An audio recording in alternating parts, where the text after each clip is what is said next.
Helo, fy enw yw Tom a dwi'n un o artistiaid cysylltiol Theatr Nanog. A dwi yma heddi i ddangos i chi sut i lawrlwytho ein app. Creuwyd yr app ar gyfer ein ysgolion hyfryd sy'n dod i weld ein sioeau pob blwyddyn. Ond, roedden ni'n meddwl taw nawr byddai'r amser perffaith i gyflwyno'r app i chi i gyd gytre, gan ei fod yn llawn o weithgareddau hwyl a gwybodaeth tu ôl i'r llen. Felly, i lawrlwytho'r app, ewch i'r App Store neu Google Play a theipiwch Theatr Nanog i mewn.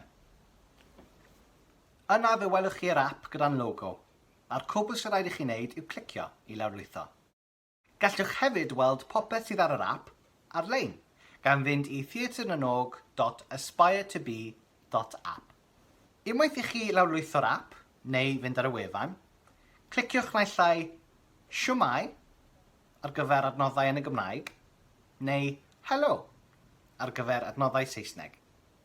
Cliciwch ar Yn yr ystafell ddosbarth.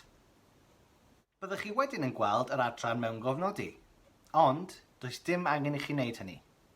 Yn lle, gwasgwch Skip yng nghornel dde'r sgrin. Yna byddwch chi'n gallu gweld holl gynnwys Eye of the Storm a Heliwr Pilipala, a hefyd gwybodaeth am ein cynhyrchiad sydd i ddod yn yr Hydref, yr Arendorus Star. Os hoffech chi osod her i'ch ffrindiau, gwelwch fod na fotwm i greu her newydd. Trwy wasgu, allwch chi ddanfon eich syniadau ato ni. Neu, os oes well gyda chi, danfonwch e-bost i drama@theatr-nanog.co.uk. A dyna ni. Dwi'n gobeithio byddwch chi'n mwynhau darganfod mwy am Theatr Nanog. Cadwch yn saff. Hwyl am y tro.